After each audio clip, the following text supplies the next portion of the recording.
I get so anxious I'm going to get spoiled after what happened with me with The Sixth Sense. Did I tell you that story? Did someone spoil you? A newscaster. The movie'd been out for like not very long, and So they he's saw the like, preview. Oh my God. "Yeah." He's like, he made some analogy like he was like Bruce Willis in The Sixth Sense. He had no idea he was already dead, and I'm like, "No!"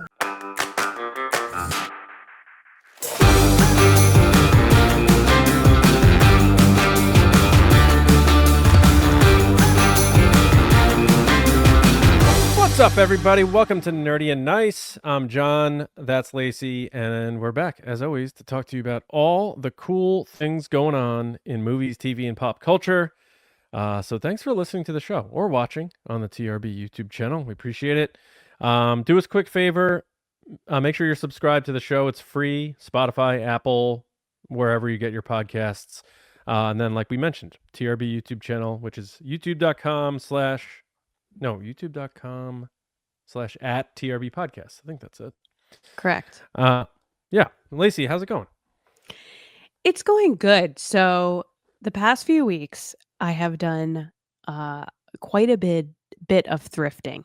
So I've gotten into like going to like, so first I did a used book sale. And then I went to my very first estate sale, which I've never done before, which was very anxiety ridden. And I probably would not do it again. People get really kind of, okay, let's start about the books first. So every year there's this really big book fair near me that goes on. It's been going on forever. And it's huge, gigantic book fair. It's like countrywide known book fair. So I always go there to get children's books for my kids because you can get them like for $1. And books have gotten very expensive. I don't know if anybody else has noticed this. Like a new children's book is like $20. So you go there and you can get like really nicely used books, and especially like vintage older books for $1, $2. So I went there and I found myself buying all, and this is probably my own inner child, but like buying all the Muppets books and all the Jim Henson books and all the like kind of older school stuff. My daughter just recently got into like Beatrix Potter, so I've been buying those. And then when I went to this estate sale, I also bought Muppets related items and Sesame Street related items and stuff like that. And I was like, man, I'm just buying all this stuff for my kids.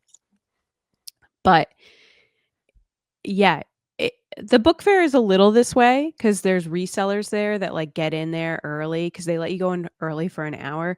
And if you pay extra, you have to pay $20 to get in early. I didn't do that. I just waited. Yeah, I just waited for the time. I was chatting with these old ladies. They were so sweet. So I was like just chit-chatting. And a line formed behind me. Like I made the line. And I was like, what is happening? But people go in there 20 minutes early. And I saw this. I've never seen this before. She had one phone in one hand. Then she had a phone on her arm and a scanner on her fingers. And she was scanning books and checking the prices of what they're worth live. Like their, not their barcode, but yes, like scanning the book on the barcode. Sleeve. Yeah, scanning the barcodes and then looking to see if they're worth money. And if they were worth any money, they'd throw them in their bag. And they were just going down the aisles doing that. Now, I wasn't doing that. I was looking for books that I love, which Matt kind of got mad at me. He loves this song, What Does the Fox Say? Do you remember that song from 2014? Yes. I was one of the first people to come across that song on the internet because I'm always on the internet. And I sent it to Matt and said, this is super annoying. That means you're probably going to love it because he loves annoying music. He loves it. Why? Why does he love it, or why did I say that? Yeah, like why does he like annoying music, and like what else does he like? Like I can't even like just like the song that's like like he loves stuff like that. He calls it music from the Lemmings, but it just drives me nuts. And he sits there at his computer playing it all day, but he has headphones on. So once in a while, like he'll accidentally hit the wrong button and it will come on and I'll be like, what are you listening to? Or like he listens to like, I think like Japanese polka or something. No, just weird stuff. So anyway, What Does the Fox Say came out in 2014. And I sent it to him and I said, you're going to love this song because you listen to stuff like this and it's super annoying. And I mean this in the most loving way possible. And I was right. He loved it, was obsessed with it, thought it was so funny. Well, it's gone away for a while. It's been, over 10 years it's been gone. I came across at the library book fair a What Does the Fox Say book. They made a book out of it, a children's book. Of course they did. And I looked at it and I was like, I thought the art was kind of cool, but I didn't realize what it was until I opened it and it was just like on the inside. And I was like, no, not buying this. I told Matt about it. What? No, go on. So I told Matt about it and he played the song for Daisy and now Daisy's obsessed with that song. Oh. Yeah.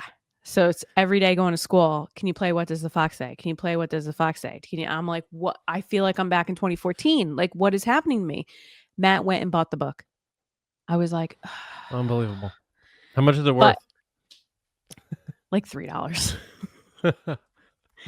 But yeah, it was just very interesting.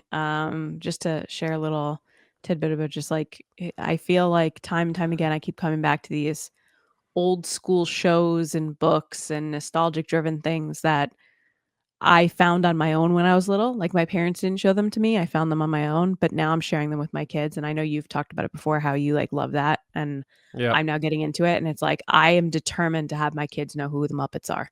Like I am determined to not let that die. I know. You're on your way. But yeah, don't go to estate sales. They're crazy. People are crazy and they get really, really like, I don't know, aggressive. I was like sweating. Isn't that stuff from dead people? Yeah, unfortunately, this old lady died. Yeah. Yeah, so people are fighting over stuff from this lady who like probably cherished all that stuff. I know, isn't it so sad? I went in and the estate sale started at 9 and I left my house early and I got there at like, I want to say like 8:45. So I figured I'd wait outside and I go up and the lady, it was her daughter, was like, "Oh, there are people inside already." And I'm like, "What?" People were running through that house, like throwing this old lady's stuff in bags and like it just felt like so bad. So I didn't do that. I walked around, they had this big room of toys and I said to the lady, I said, "Hey, by the way, it seems like your mom really loved children." And she got into the story of her mom. Her mom was a nurse her whole life, almost adopted babies that were left at the hospital. She was a Girl Scout leader, like this whole story of this woman. Was her mom Rose from Titanic? What's going on? I don't know, but it just, for me at least, it felt like more meaningful to get certain items because I was like, "Oh, I'm going to cherish these items. I'm not reselling them. I'm going to put them in my house for my kids." I got like one of these like Fisher Price record players that you like turn and it plays the record. Yeah, I got one of those. And then I got a bunch of ornaments that were like Disney and Sesame Street and stuff that like obviously I'm not going to get rid of. So I felt nice because I was like, I'm keeping this lady's memory with me and her stuff's going to be loved. It's not going to be resold. And there's these resellers from this town that I was in that are known resellers. And I got so angry because they were talking to the family like, "Oh, we're going to treasure these things." But like they're known people that resell stuff. And I was getting so annoyed. So don't do that when you go to estate sales. Like don't lie. Don't be crazy. Just be nice, respectful. Rest in peace, Gladys. I also got a kitchen table. Oh yeah, we got to get one too. Oh my God, it's fully wood kitchen table. It's beautiful. Hardwood. I only paid $60. All right. 6 chairs, 3 leaves. Ugh. Fantastic. I know. Fantastic stuff. You said 3 leaves, but we have 4 trailers to get into, Lacey. So you want to get after it? Mm-hmm. Oh God, I love that movie. People are like, "Lacey, I don't care about your estate sale stories." Guys, I have no one to talk to. I talk to children and you guys. That's it. So my stories come here because I can't share them on TRB. They're not Star Wars related. I'm sorry. Right. It was very nerdy of you. All right. We do have 4 trailers. We're going to kick things off with Christy, starring Sydney Sweeney, playing pro boxer Christy Martin. I forgot to put when this opens. That's my bad. It just premiered at TIFF. Opening date is going to be November 7th in theaters. But yeah, Lacey, what did you make of this trailer? So this is I, Tonya with boxing. That's how I took it. It's like random, offbeat, kind of trailer park girl hits it in the big time, but then can't get away from her past and has a terrible husband, boyfriend who treats her poorly. Which, by the way, Ben Foster, what a transformation in this movie. Oh my God. Yeah, I feel like his hair makeup looked a little Saturday Night Live quality though. But I'm saying, like, from what I love Ben Foster. For those of you that don't know this is a throwback. He used to be on this TV show on the Disney Channel called Flash Forward, where he used to live next door to Jewel State, and they were best friends from growing up. Like, that was the sitcom. And so I loved him on that sitcom. So anytime I see him in something, I'm like, oh, it's that guy from that show that I used to love when I was like 8. And he doesn't look like this in the show. So when I saw him, I thought it looked crazy because I was watching interviews from the premiere at TIFF, hearing the cast talk about it, and he looks like himself. So to see him in this transformation is kind of crazy, but he looks like he just dials it to 100 a couple times in this trailer. I'm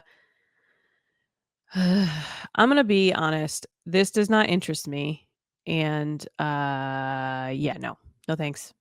I'm good. All right. I Yeah. know people are already saying that, like, Oscar noms, but I feel like they say that about everything. Like, oh, Oscar noms. But to me, it just feels like the same movie as I, Tonya, whatever, with Margot Robbie, Fair. which I did not Yeah. like.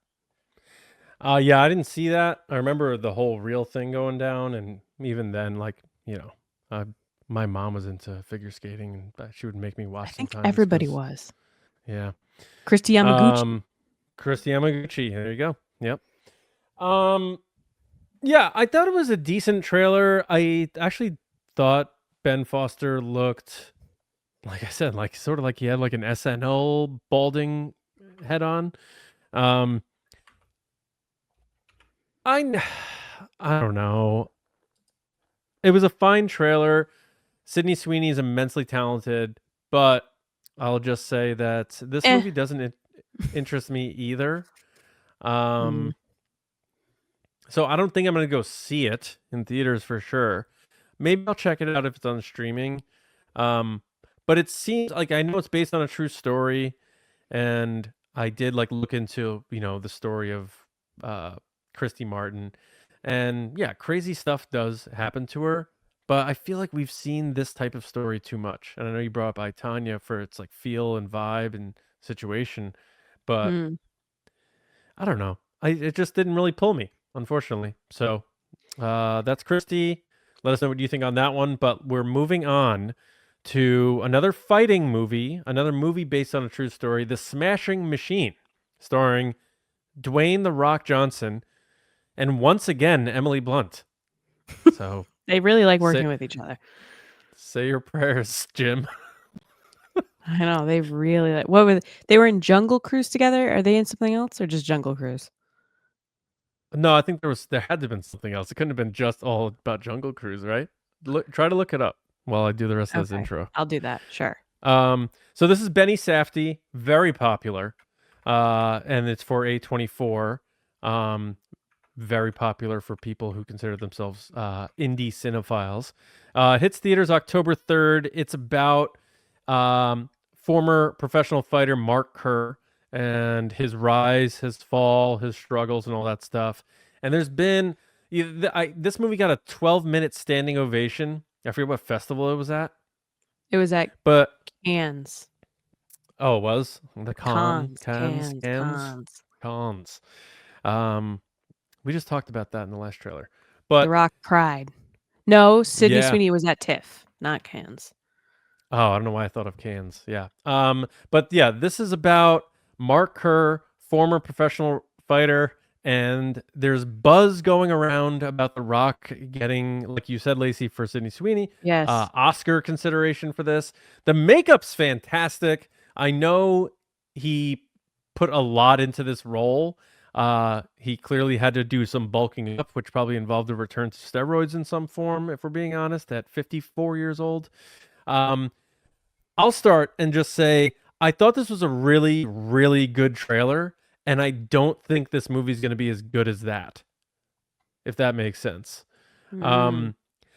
And again, I looked into Mark Kerr's story, and yeah, he goes through a lot, but not enough in the way that this trailer makes you think that he like dropped dead in the center of the ring or something like that, or like, you know what I mean? So Mhm. no hate on The Rock. I love Emily Blunt. And Ben Safdie is really good, and I'm sure it's going to be more loved than hated. But again, this one isn't pulling me for some reason. I don't know if I'm like checked out on biopics about fighters, maybe Yeah, because I'm 0 for sports 2. movie. Yeah, but I don't know. Remains to be. I am gonna watch this for sure. I'm very curious about it because of all the buzz that Dwayne Johnson's getting. But I don't know that I'm gonna make it to theaters to see it. So it's gonna be a watch for me. But when it hits digital, like 3 weeks after it's in theaters or whatever they do now. But what do you think? What'd you make of the Smashing Machine? So to answer the first question, yeah, the only other thing they're in is Jungle Cruise. And they announced that they're making a Jungle Cruise 2, but they haven't set a date for it. So right now it's just Jungle Cruise and this that they're back together. I guess it's maybe their oft chemistry in interviews and stuff. And I'm not trying to presume anything. Yeah. Yeah, no, they're very kind of flirty and friendly and whatever. Yeah. Yeah. They do it all And the their time. love interests in this movie, so Yeah. I thought this one was more interesting than Christy. If we're doing fighting versus I fighting agree. movies, Yeah. I thought there was more of an interesting premise. I thought The Rock and the makeup here, like you said, looked better. Emily Blunt looks completely different than the Emily Blunt we know. They got her in Mhm. like what, like 3 push-up bras? Like what is that? And they got her in like some type of bump it thing going on. Her hair is just so full. I want to know her secrets. But um yeah, I mean the chemistry's there. I think he does a good job. People are really, really raving about this movie. They're raving about Christy too. But we'll see what happens with the Sydney Sweeney stuff, if that will translate to the box office of people being done with that or not. Um, but yeah, so The Rock, I think he's looking for a project that he's gonna get some award buzz going, and this is that project. He like signed on to the right one. I think also he's trying to kind of get back from his whole shenanigans with Black Adam. That was like a massive failure, and like he thought he was taking over the DCU, and that did not happen. So I think this is his way of pivoting into something Yeah, else. the Rock ended the DCEU. He really did. He really did. And James Gunn was like, "Nope." So I would watch this over Christie. I would watch this, but I would watch it on Yeah. streaming. I wouldn't go see it in the movie theater. Yeah, I think I agree with you on that. Yeah. Yeah. All right, next up we have Ryan Johnson returning for the 3rd installment of Knives Out with Wake Up Dead Man, a Knives Out mystery. Daniel Craig is back. Another very strong supporting cast that hits Netflix December 12th. I think they did a limited theater run for Glass Onion, if I remember correctly. They do to it so try they to can get get Oscar Oscars. contention. Yeah. But Lacey, I don't remember where you stacked the first 2 Knives Out. I loved the first, and I was on the second one. Where were you with those 2, and what'd you make of the trailer for the new one? I think all of them are beautifully shot, which it's the same guy that shot The Last Jedi. Like Ryan Johnson's Yeah. movies are incredibly shot. And Mhm. specifically, I talk about this a lot, guys, lit well. These Yeah. movies are purposefully lit. And someone that really breaks it down really good, shout out to a content creator at I'm Patrick T. His name's Patrick. He breaks down all the cameras that are used and the cinematography stuff and the lighting in movies. And he does an amazing breakdown of why this looks so good. And he Nice. even goes to push, hey, this should be released in black and white. And I couldn't agree more. And that's because it has such wonderful lighting sources. But it just looks so good. Like you could take any shot from this movie and hang it on your wall. And that's, I'm forgetting his name. I think it's Yedlin is the last name, the DP. He did Last Jedi as well. It's the same guy that always works with him. Yep. He's just incredible. This looks great. I loved the first one with Chris Evans and the whole original crew. And Anna de Armas or whatever. I thought that one was great. Very interesting, full of twists, loved it. Was definitely like locked on. The second one, not a fan. I thought it was kind of all over the place. Right. My kind of standout in that movie for me was Kate Hudson was my standout. Like she was amazing. I felt like Janelle Monáe, I believe her name is, she was fine, but like she didn't like stick out to me like other actors have in the first one. Like I thought the whole cast in the first one was incredible. Every single Yes. person was amazing. The second Yeah. one, I was like, I feel like they're trying to be there. They're trying to get to that level of the first one.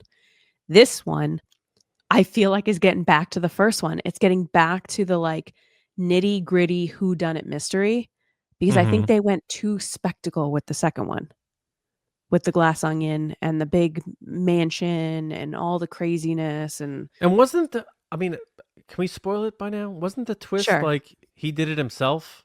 Right? Edward Norton's character was like in on it, or like he tried to stage his own death or something like that. Am I crazy?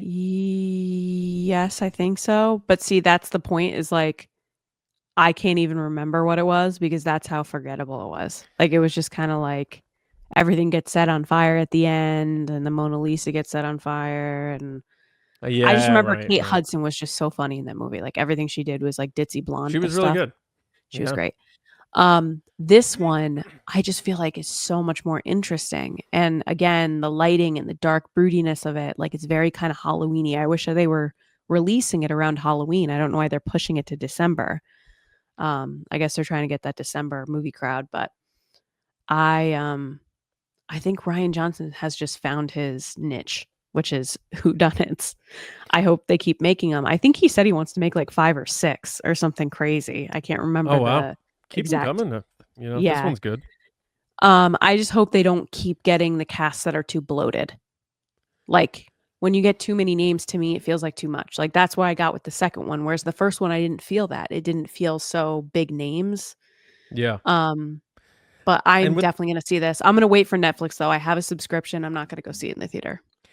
the benefit from the first one, as I'm thinking about it now compared to the second one, is they were a family. So there was already this history and built-in tensions and Yes. favoritisms. Yep. Where in the second one, it's like this couple shows up and this couple shows up and this, and you're like, Oh, we're college friends. yeah, Whoa. yeah, Yeah. there was a disconnect there. This one seems these people do know each other. And I love this cast. Like the dude from Sherlock, Andrew Scott, like that dude's still Oh, underrated. that guy's so good. Yeah. Yeah, Jeremy Renner back, like not in Marvel. That's cool to see. You gotta love Glenn Close. I love Josh Brolin. Even Thomas Hayden Church is fantastic, and you know Daniel Craig's gonna bring it. The only thing I'm a little worried about, and I don't think Ryan Johnson's gonna be this obvious, is I hope it's not the Reverend, because like Oh, he's Josh working. O'Connor, whatever his name is. Yeah, because he's Yeah. working with Blanc, and it's like, is he working with him because he did it and he wants to stay He's close to the and he's got that investigator? Professor Quirrell personality from Harry Potter where it's like Yeah. he's the worried, oh, anxious, and he ends up to be the bad guy. Yeah, he's going to be like, oh, he touched me when I was little, or he's going to be like, I want to be the Monsignor, or some nonsense like that. I hope it's not that. So we'll Yeah. see. But Yeah. I trust Ryan Johnson. Even though I didn't love Glass Onion, I had a fun time with it. And the first Knives Out is awesome. So I'm hoping this one is a hit as well. If this was in theaters, I would go see this, because with movies I'm very interested in that I know have a mystery or a big twist or something like that, I get so anxious I'm going to get spoiled after what happened with me with The Sixth Sense. Did I tell you that story? Did someone spoil you? A newscaster. The movie'd been out for like not very long. So and they he's saw like, the preview. Oh my god. yeah, he's like, he made some analogy like, he was like Bruce Willis in The Sixth Sense. He had no idea he was already dead. And I'm like, no! Oh no. So it ruined that whole movie for me. So now I'm like, Yeah. even these crappy Scream movies that have been coming out, I'm like, I gotta try to see this. I don't think I saw the know, last but one in theater, but the movie theater experience, every day I see tweets about it, about how miserable it is, and people are on their oh, phones, and people are like, "Put your phone away," and like people get into fights about it, or like, um, you know, people have their kids there because they don't want a babysitter, but then the kid's on an iPad full volume. Like, Let me it's tell you just, something. yeah.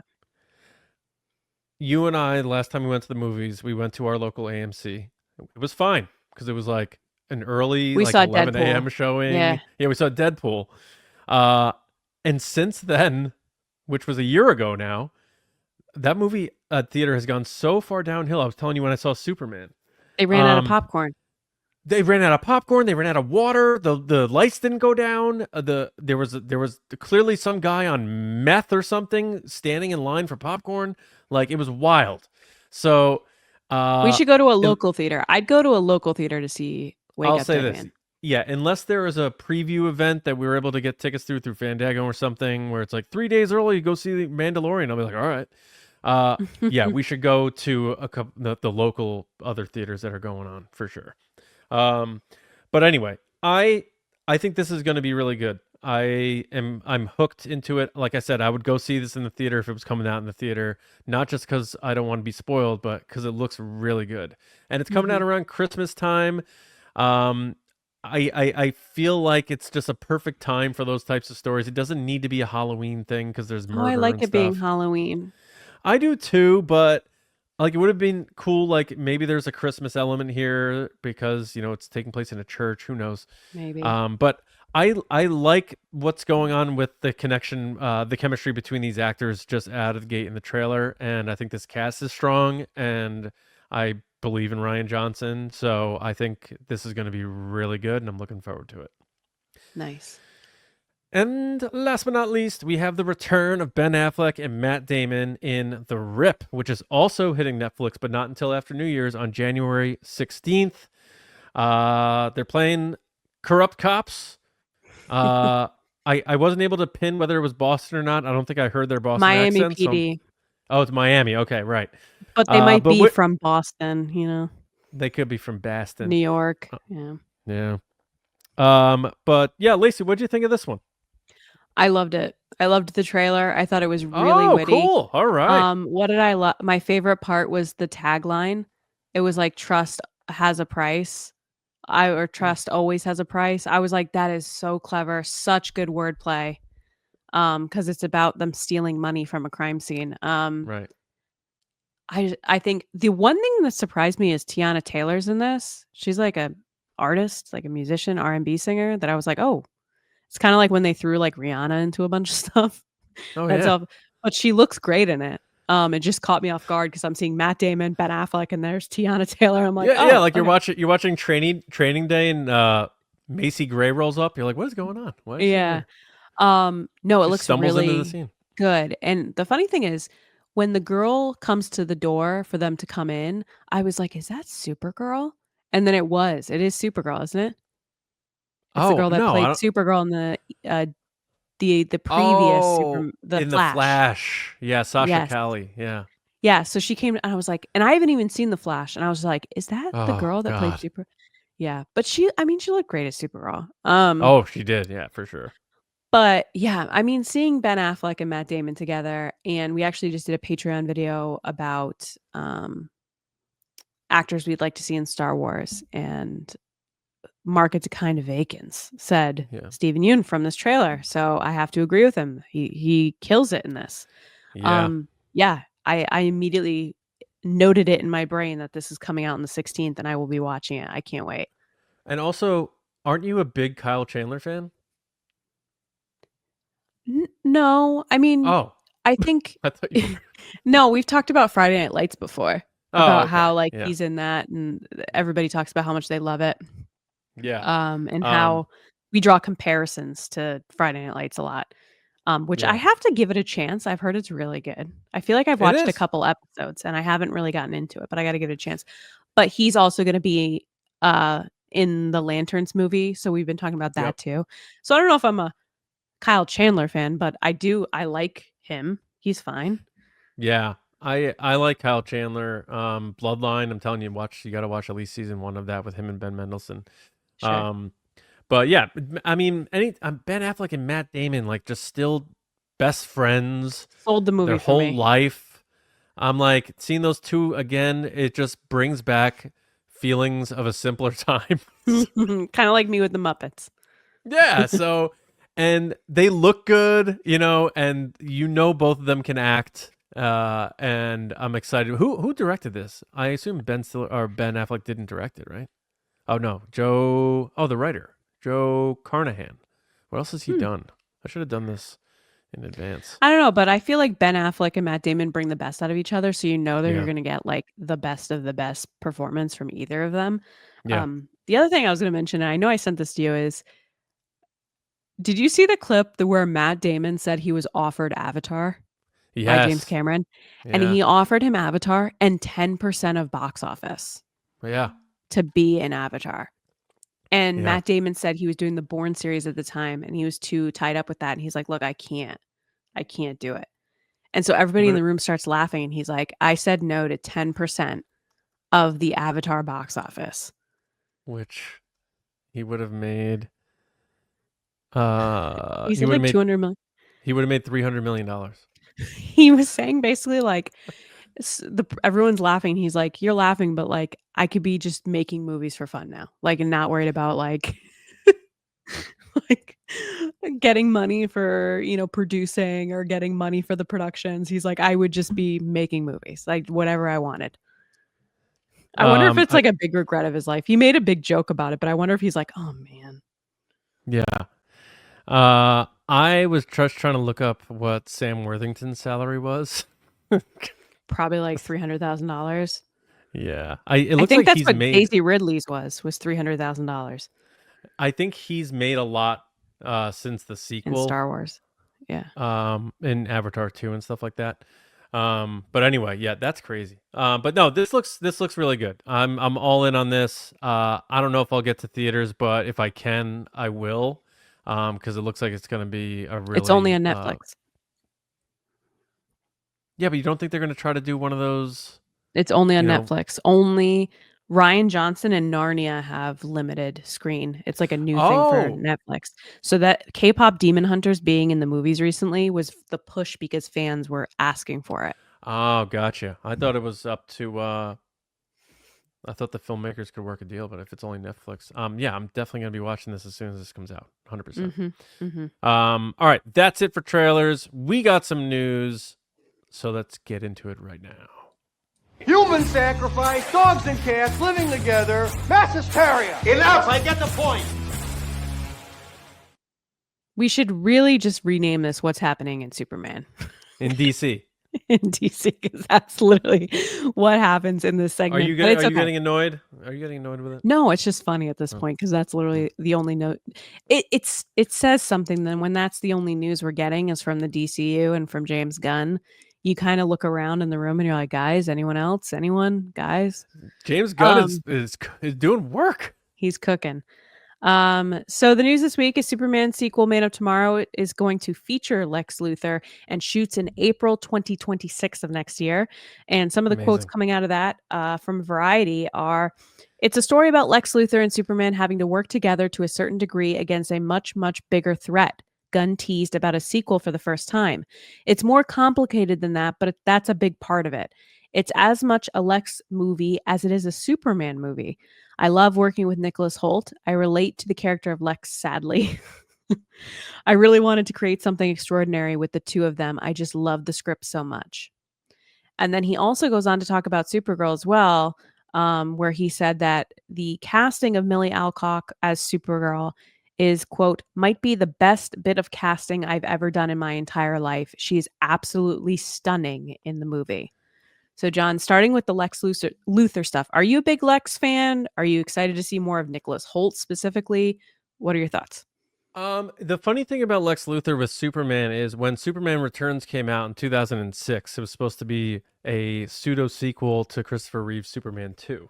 So they did this. They got Brandon Routh to play a very Christopher Reeve Lex Luthor, and then Kevin Spacey had to play a Gene Hackman type of Lex Luthor. And I'm like, they're doing Lex Luthor again? Jeez. It's like you with Palpatine in Star Wars. But when Superman was coming out and they like cast Nicholas Hoult and like I saw the early footage and stuff, I'm like, this guy really like is kind of scary. Nicholas Hoult went for Superman too, right? And then he got cast. Yeah. So I was all in. Then when I saw Superman, I loved his Lex Luthor. I'm glad that unlike a lot of superhero movies, they don't just kill off their villains in round one, because the DCU I think is going to be a pretty expansive story, and you got to have Lex as a part of that. So I like this. I obviously don't love that it seems like it's going to be a Lex and Superman movie, because one, that gives me PTSD about Batman v Superman, which I've said my piece on that quite a bit, that Man of Steel deserved the sequel. But I do trust James Gunn, and I do think it's still going to be more of a Superman movie. Obviously, it's called Superman Man of Tomorrow, but Lex is going to play a big role in it. And I saw speculation about it, and I kind of agree that this could involve the villain Brainiac. And that's why we're seeing Lex Luthor with his suit that he's going to be wearing. Suit, yeah. Yeah. So I am very excited about it. I love that we keep getting DC news. I love that we're getting a sequel to Superman that's just come out, and they're starting filming in 8 months, 7 months. They're not slowing down. Yeah. That's incredible productivity. James Gunn is killing it so far. And yeah, I am actually very excited for Supergirl too, because I'll talk about it later. I just watched a show that starred Millie Alcock, to get a feel for her as an actress that's not in the world of Game of Thrones. And I have thoughts on that as well. But I was never a huge Supergirl fan, but now I'm also very excited for that. Yeah, it's gonna be interesting. I still have to see Superman. Wah wah. But I'm kind of more excited for Supergirl than I am for Superman. I think that's more my speed. She just seems really funny. So I'm excited about that. But let's get into the next piece, which I think is wild. This is wild news, because I feel like this is a train that we're on that I don't want to be on. I'd like to get off, which Monopoly? is Paramount is preparing to bid to buy Warner Brothers. Warner Brothers Discovery shares spike on report of David Ellison's Paramount Skydance readying acquisition bid. A lot of big words in that sentence. That's Long a Michael story Scott headline. Yeah. Oh my God. This. Oh my gosh. I was like, it just keeps going. Basically, Paramount wants to buy Warner Brothers and Warner Brothers Discovery. The Discovery set of shares spiked on the stock market because of this rumor that's going around.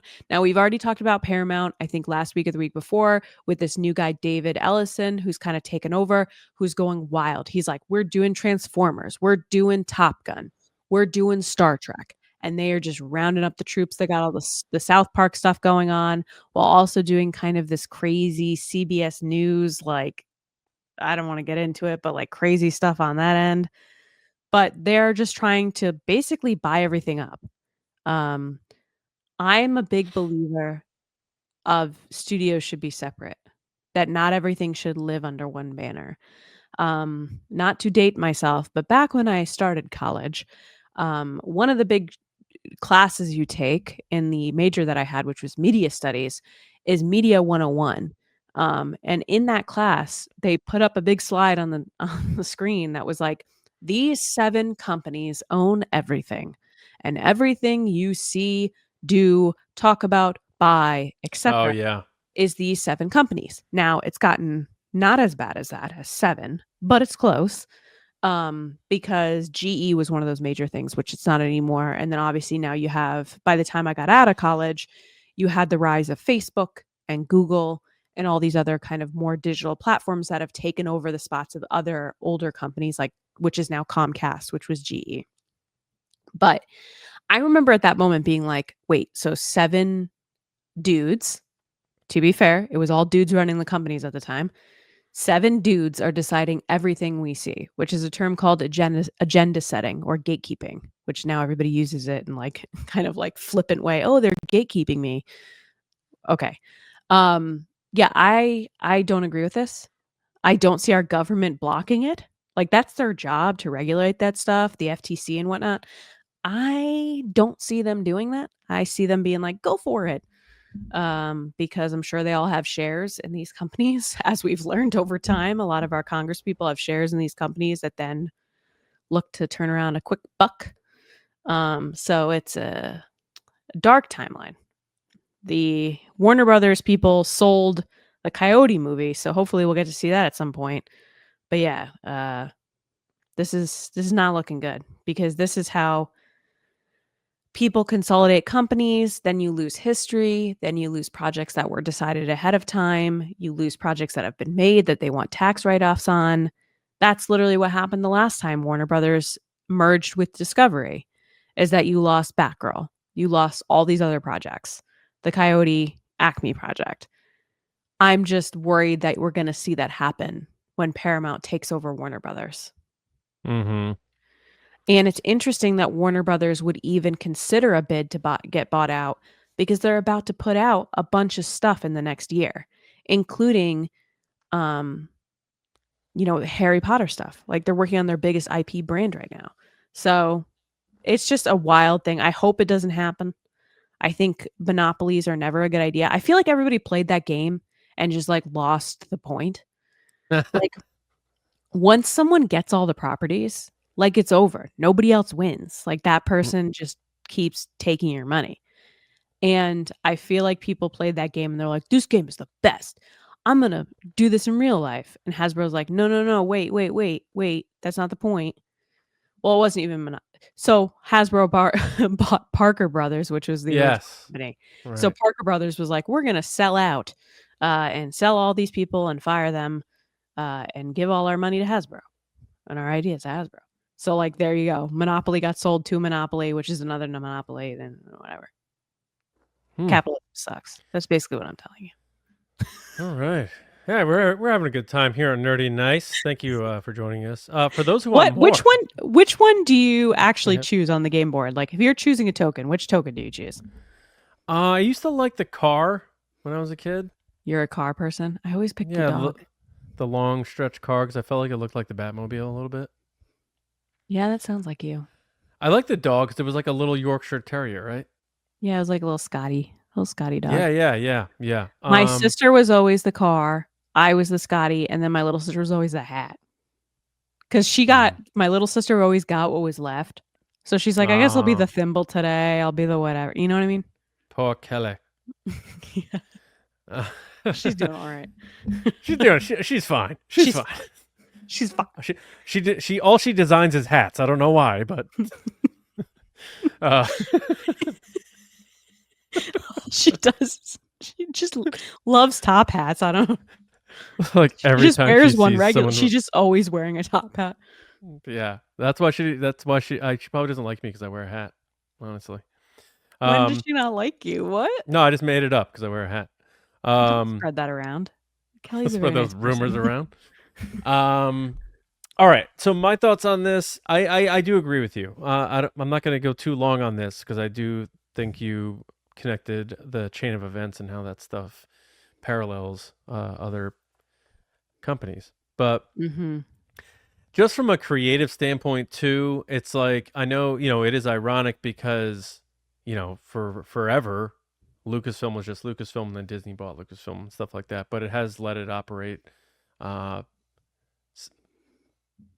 an autonomous way to a certain extent. Ish. Yeah.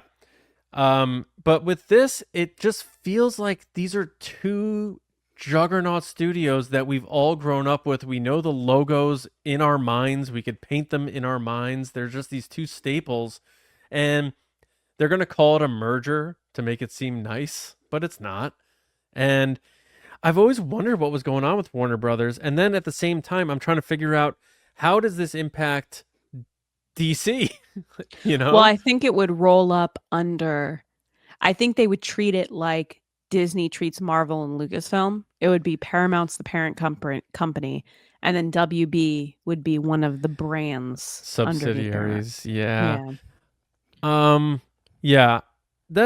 a little concerning to me.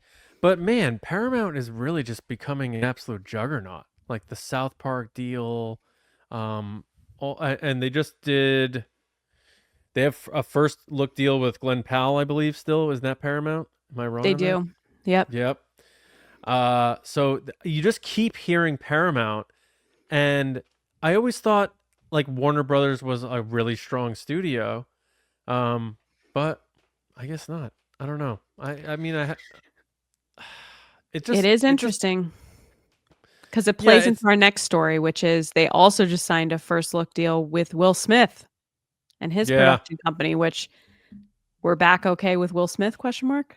Well, I don't know if you heard, Lacey, but this is the bounce back. Watch Will, y'all. This is the bounce back. Will Smith. Can you not do, is that the Pretty Girl song? All the pretty girls. That was his viral improv rap. What do they call it? Freestyle? And it's him at a table and there's like breakfast plates around him. No one knows why. Was he just like digging pancakes? You had to have seen this clip. It's the one where he goes, I bite off more than I can chew, and then I chew it. Like Will Smith, let me tell you something about Will Smith. It seems so clear to me that the guy has not fully worked through what happened. He needs to go to therapy. He did an apology video, like apologized profusely, had the crocodile tears, who knows how many takes. It was beautifully lit. Remember that? He's sitting on the couch with his little white sweater and stuff.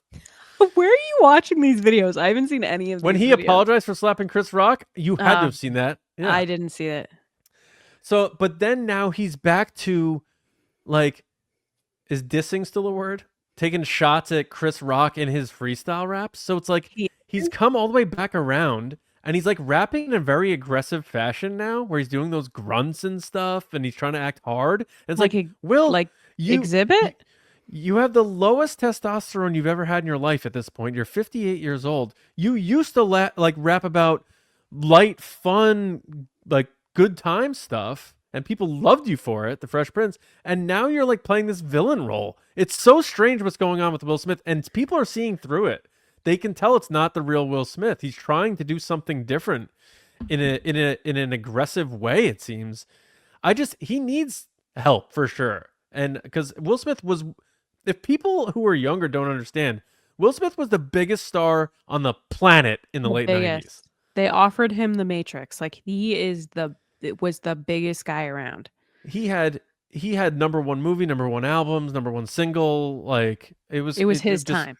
It was absolutely crazy. It was like Men him in and Black Jim Carrey were like one-on-one. So this surprises me. Anyway, I didn't mean to go on a tangent there, but I think it sets it up nicely. It is weird. It sounds like to me, from what you're saying, because again, I haven't seen these videos, but if he's doing the bad boy thing, it sounds like someone went into a meeting with him, like a publicist PR firm went into a meeting with him and said, look, everybody hates you. Let's be honest. Everybody's really mad at you. Disappointed in you. Not feeling it. Let's do if I'm your villain, if you want to make me your villain, I'm your villain thing. Let's do that. Let's go with that. Bad Boys 2 is coming out, or Bad Boys 7. Let's lean into that. Like, you're a bad boy now. And I think he's going, yeah, row. And they're like, what? Why are you barking? Wait, what? Because you said he was like barking. No, what was that? I'm not doing it again. Go back and listen to it. I'm not doing it again. Row. What was that one rapper that used to that barked all the time? DMX. Oh, love DMX. I feel like he's trying Exhibit? to be DMX. I thought it was Exhibit because he said X pimp gonna my give ride? it to you. No, because he said in his song X gonna, I was like, Exhibit? Is it? No, it's DMX. I love DMX, by the way. Great song. Rest in peace. Yeah. Yeah, so good. I feel like he's trying to be DMX. Oh. Because you said he's like barking. Well, is he going to be the DMX husband of... Anyway, he signed a deal with Paramount. JEDI. They didn't disclose how much. He's still banned from the Oscars, I'm pretty sure. Still a thing. Yeah, he's got like 8 more years. They gave him like a 10 years. They slapped a 10-year on him. It's just I can't believe it. Like, this is the situation that Watch like Will, y'all. Not at the Oscars. Red. I feel like that was a turning point too. Not just for him, but like I feel like entertainment took a turn there. That everyone was like, this is all right now? Like, we're okay with this? Did you see who cares about his picture deal at this point? Did you see Jada Pinkett did an interview recently about that night and gave her like honest thoughts on it, and she Did didn't she back blame him him? up at all. Yeah, did she blame him? Well, you Yeah. can't just go up and hit people. Like you look, my daughter's in preschool. You keep your hands to yourself. They teach you that very early on. Like you treat others how you want to be treated, personal space, sharing is caring. Like what are we doing? What are you teaching your own children that you're going to get up on a national worldwide stage, if you will, and slap someone?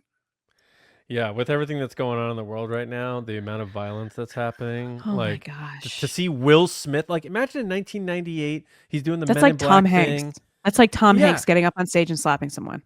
It really is, because Will Smith was looked at that way. Yeah. Yeah. Let's get jiggy with it. And I'll slap you while we get I will jiggy. slap you right in the face, and That then is erase your so memory wild. so you don't Yeah, remember that I slapped you in the face. So wild. Anyway, let's get into what we're watching.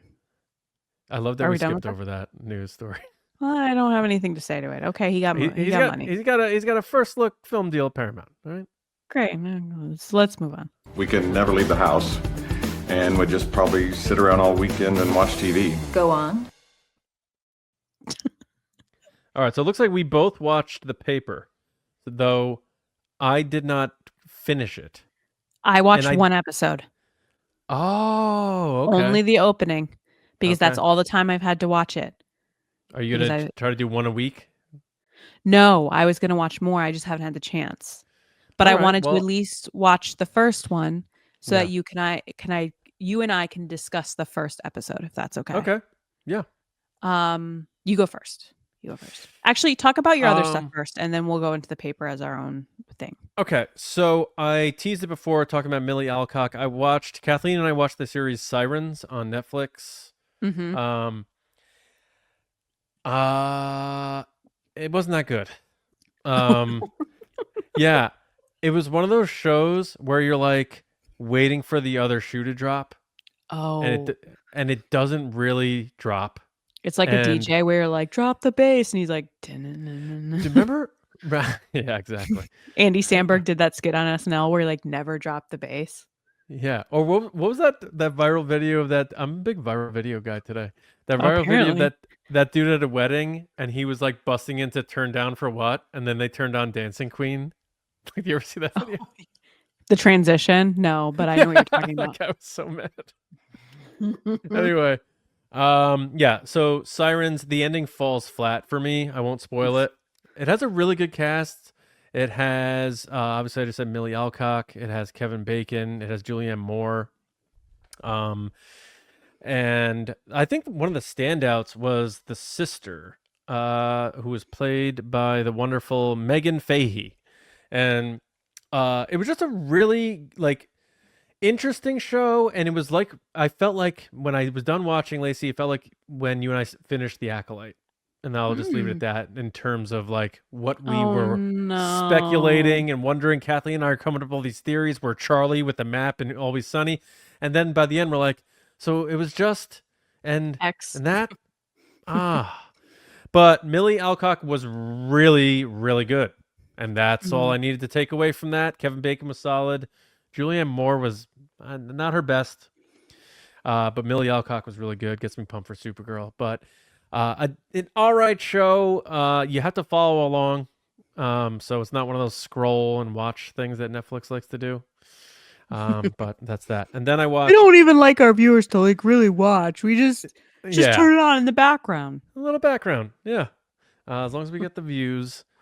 And then I watched the AKA Charlie Sheen, the documentary about Charlie Sheen, which goes like all in, and he's like reveals, I don't want to say all, because I'm sure there's things that he didn't bring up, but he doesn't shy away. Sort of like that. I don't know if you saw that Paul Rubens documentary. I Pee Wee didn't, but I Herman. heard it was great. Yeah, Anyway. he was like as candid as he was. Charlie Sheen was too. Like he revealed that he experimented with men, which I did not know. He really goes deep into a lot of his ups and downs, and it's such an interesting story because he really did like live that life, and the stories he told I didn't know about a lot of these stories. Him partying with Nick Cage and the craziness they were getting into. So it's a wild look at someone who, like Will Smith, at one point was one of the biggest stars in the world. Like Charlie Sheen, like Platoon, one's Best Picture. He does Wall Street. The Then TV he's show he was on. Yeah, 2.5 Men. Like Charlie Sheen was a moneymaker and he was very good. Now, son of Martin Sheen, I get that. His brother Emilio Estevez got a kickstart on him, but he really did have a big career. But then his whole 2010 meltdown, which everybody remembers, the whole winning and the tiger blood and stuff, and then he ends up getting diagnosed with HIV. But the whole story is just so fascinating. Whether you love Charlie Sheen or not, that doesn't matter. It's a really interesting documentary because he's telling his story and he's the good and the bad. So you know you're getting the truth. So I would recommend that. It was really good. And then The Paper. So Well, I watched Lilo and Stitch, the animated version, and I'm gonna be honest right now, I've never watched it. oh, So I watched it with my kids the other day. I was like half cooking, half watching with them. They loved it. Very much into it. It was like very dark. Like, can I ask you a question? So that's the yeah. original one. Yeah. Does the scene do they have a scene where Stitch is like drowning or something? Yes. Okay, because So he that surfboard okay. and the other aliens that are trying to catch him grab him and try to pull him down.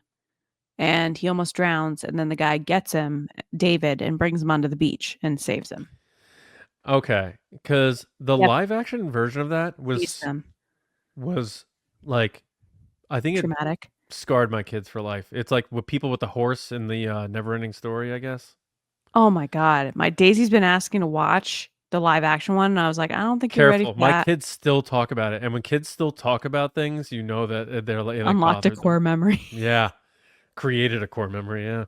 Yeah. But that's cool. So did they like the animated one? They did. They enjoyed the music part where he was dancing to Elvis, like that whole montage Oh yeah, segment. yeah, oh yeah. They liked the space battles with the aliens. They weren't a fan of like the truck in the beginning where he gets hit by a car and like stuff. Like Daisy was covering her eyes a little bit. I was like, it's okay. I said to her, I was like, it's okay. It's not real. It's just a drawing. It's fine.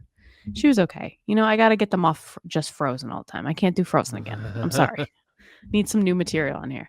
I did Encanto for a little bit, but anyway, it was very cute. It definitely was one of the Disney movies that came later in my childhood, so I never got into it because it was just I was past that point. So it was really the first time I was seeing it. I've heard the music before because I've had it come on Spotify and whatnot, but yeah, it was fine. It was good. All right, right on. Not the best, not the And worst. yeah, just tread lightly and feel it out in terms of the live action one. The thing is when you turn on Disney Plus right now, they have Stitch rolling across the screen. Oh yeah. So Daisy and Archie keep pointing at it every time, going, Okay. "Who's that? Who's that?" And I'm like, "Oh, it's Stitch." I could always fast forward through that section if I really wanted to, but I might just try to steer him to something else for a little bit. Because I mean, Archie's not even 2, you know. I want to get him. That's true. And he was like this watching Stitch. He was like, I was like, "Are you all right, bud?" I was like, "You want me to shut it off?" And he'd go like this, you. All right. All right. Whatever. He seems fine. Well, yeah. I'll help you fine. All right, let's talk episode 1 of The Paper then. I did also start Only Murders, but I had to shut it off. Is 'cause that Kathleen back fell already? asleep. It's back. Is Hulu now in Disney Plus or is it like its own I subscription? still access it via my Hulu app. I don't know what's going on. So Well, that's yeah. good to know. Well, I have to get into that again too. But yeah, you start with The Paper. Okay. So The Paper. Episode 1. Episode 1, The Phantom Menace. I like Domhnall Gleeson, and I think what I liked most about there's 2 things that I like the most about The Paper. I will say so far it's not as good as The Office. I just think you can't live up to what Michael Scott was and what Steve Carell did with that character. It's just How did he not win, by the way? I say that every time, but yeah. he lost to the Big Bang guy. I'm like, how? Insanity. Absolute He insanity. lost to a laugh track. I'm just like livid. Yeah, I agree with that. But the two things that I liked most about this is the paper reels it back in to making it like feel realistic that it is being filmed like a documentary. Like it's not like how The Office got in the later seasons, and you and I probably talked about this, where it's like, how is there a camera in that room right now? Yeah, Like, there's a wall there. Yeah. yeah. So, and they also like, I think even like look at the cameramen and like ask them like questions like off the camera, off the mic, and it feels like it's a real documentary. And then Yeah. two, I love that they didn't do what they did with Andy Bernard after Michael Scott left, which is try to make Andy Michael. So this guy, Ned, is way different than Michael Scott. He's very capable. He's very smart. He may be a little in over his head in terms of the talent he has to work with. But he's so different, but also has like you're rooting for him, charm to him.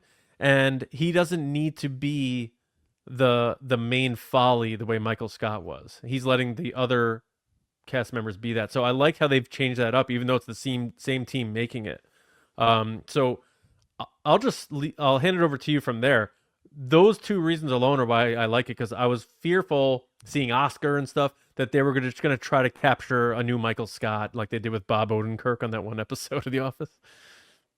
Yeah. So The Office, for those of you that don't know, most of you probably do. The Office is my number one show of all time. The Office is my favorite TV show ever. It is my comfort watch. Up until they took it off of Netflix, I would watch it all the time. It's harder to get onto Peacock to just throw it on. And by the way, the Peacock app, like, they have you watch an ad, then they have ads during it. Then if you pause it, it's an ad. I was like, Netflix never did this. They just let you play. Just play it. And it would play, and it would play, and it would play. That's another conversation. That being said, I absolutely loved this show. Now, again, I've only watched one episode, but I was very nervous as someone that truly adores The Office and references it like all the time. Most of my jokes come from The Office, that they were just going to try to do the same thing again. Yeah. But I think that they did it in the right way. Spoilers for people that are listening if you haven't watched it yet, because I'm going to spoil it. Sorry. It's how I talk about it. So the fact that they opened up with Scranton in the office and they talk to Bob Vance Refrigeration, and they go through the whole thing, and he looks up like old businesses, and the way they tied it into that the documentary group was going back to the office originally to find out how everybody's doing. And then Bob Vance is like, no, that closed a while ago. Like, that doesn't exist anymore. And we moved to Ohio. I was watching with Matt, and I turned to him. I was like, oh, that's how they moved to Ohio. It's in the same universe. They just went to wherever they bought the office and moved it. So that's why Oscar's there. It is so genius. It's so perfect that I was like, this is exactly how, like, when we talked about the trailer, I was like, I don't know how they're going to handle this. It has to be done right. They did it right. It was such a great homage to what The Office is, while also going into this new direction of like what's to come, while also giving Office fans like myself these moments that you're like, oh my God. And it felt like a hug. Like, you're like, there's Bob Vance. And he still does the Bob Vance refrigeration thing. And then Oscar is like hilarious. And they have the Esmeralda character who's over the top, who's kind of like the Dwight / Michael combo character. Yeah. Kind of also the redhead British lady from the later seasons, Donna, is that her name? Am I blanking on that name? What's her name? God, I know. She's who you're from talking Doctor about. Who. Anyway, her too is kind of Esmeralda, this kind of like negative, like I'm the best, self-centered, narcissistic character. Detached from reality. Yeah, the fact that she goes through the accounting and she goes boring, even more boring, and it's like, it's Oscar.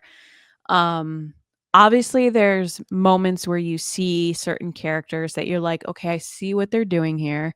Like the guy that works in the toilet paper thing that wants to do sports. I'm like, clearly that's the Andy, because he's like very like gung-ho, like I'll do it.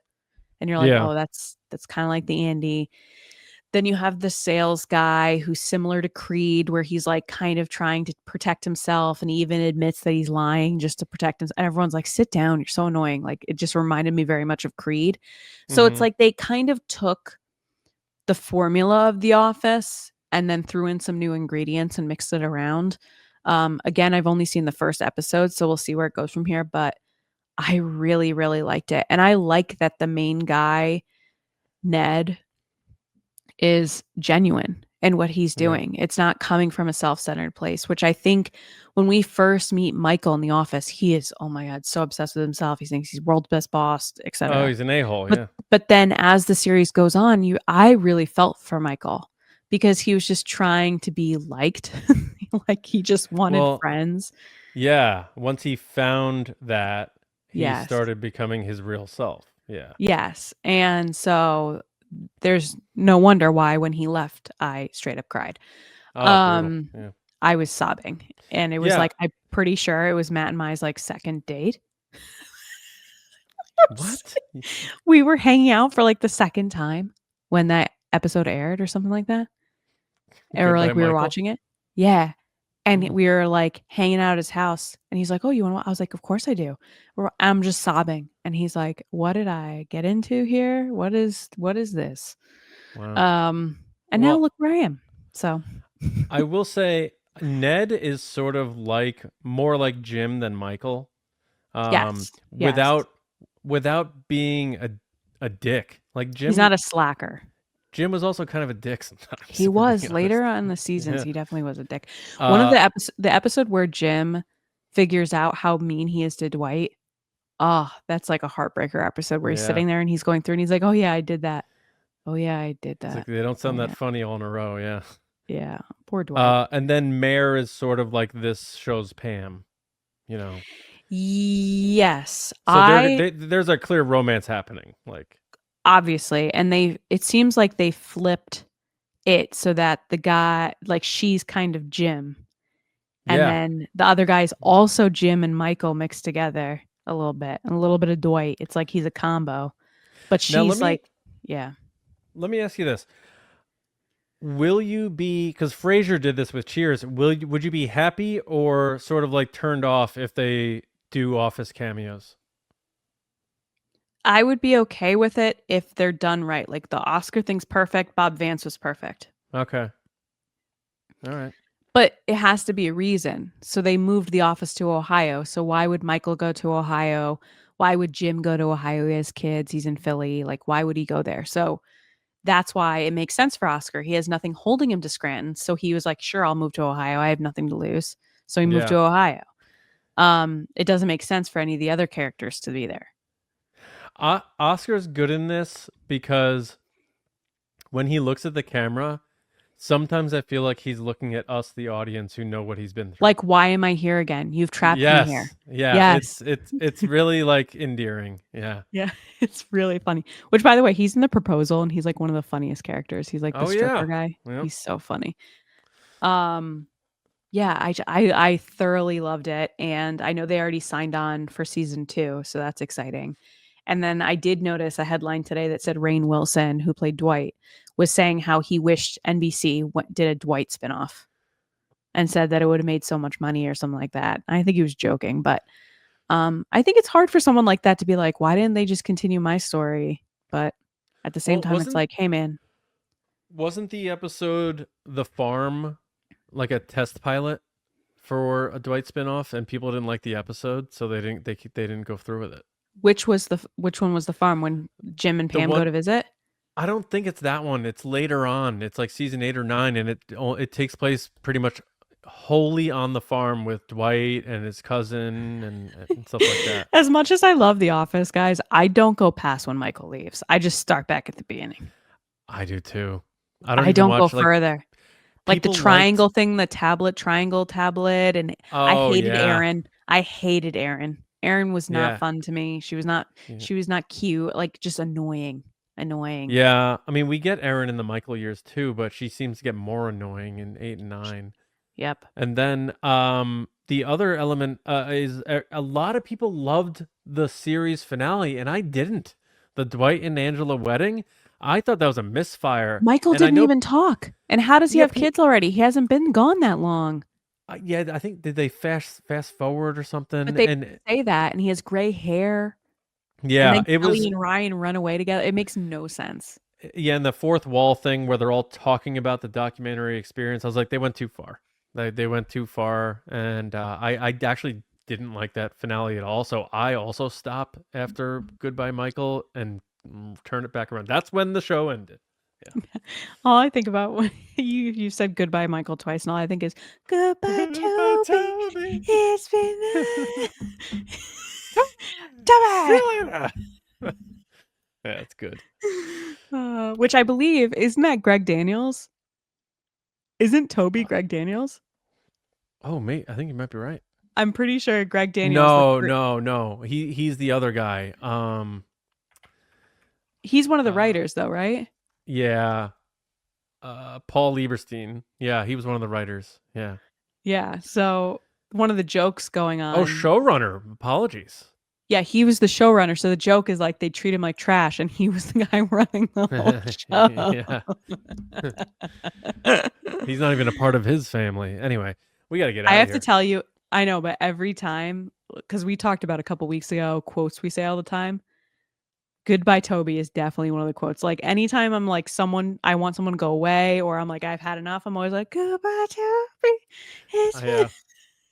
If I have no money, like or I don't have cash or something, I'm like, I declare bankruptcy.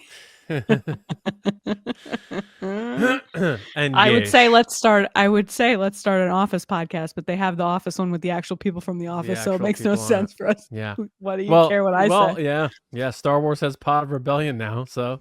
I know. Goodbye, all right. PRB. I'm just kidding. All right, that is it. Thank you all so much. Let's kick off with our plugs. Johnny Hoey for me on Blue Sky. That's the main spot to chat with me about all the stuff we talk about or anything sports. Let's hang out. And TV Resistance broadcast Thursday. Me and LG back with you talking Star Wars and my movie podcast, Just Like the Movies. We just did an episode on Catch Me If You Can last week. Catch it if you can. Lacey, what about you? If you've gotten through my estate sale chat, you've made it all the way here, you can follow me on social media at Lacey Gilleran. It's Lacey Gilleran on TikTok. And then also, just a quick plug is this Wednesday, a podcast that I am producing, and I might make an appearance at the end. Well, my voice will, is the Etchcast, ETCH cast. On Wednesday, 9/17. It's with 3 guys that make really cool horror movies and series and stuff. So if you're interested in horror movies or, filmmaking, that is the podcast for you. But I produce it, and I'm really excited and proud of it. Very cool. Check that out. And then a big thank you to everybody who listens and supports us. It means a great deal. If you would like to support us further, check out patreon.com/TRB podcast. We're putting up a poll soon for our next watch along movie. And there's a lot of great bonus mini episodes in reference to this podcast, Resistance broadcast, all over there. And tiers just start at $5. So if you are able to, and you love what we do, and you believe in what we do, patreon.com/TRB podcast. Thank you so much. Big shout out to the generals, the movie star generals, Carmelo, John Risi, Jenna Rosewater, Frank Grande, Chris Morales, Mike Rumore, Brendan McLaughlin, Sneaky Zebra, Dave Hornack, Colin Cormier, Stephen Garrow, and Darth Snips, and the Silver Screen Spice Runners, David Probus, Neil Shaw, Kendall, Gelner, Andrew Staley, Jeremy Myers, THEFORTWORTHIAN, and Brian Smith. And however you support us, thank you all so much. We'll be back with you next week with a new episode. Resistance broadcast back with you on Thursday. It never stops, plus all the bonus stuff we do. But it's all a good time. So until next time from us here at Nerdy and Nice, we'll see you around, kids.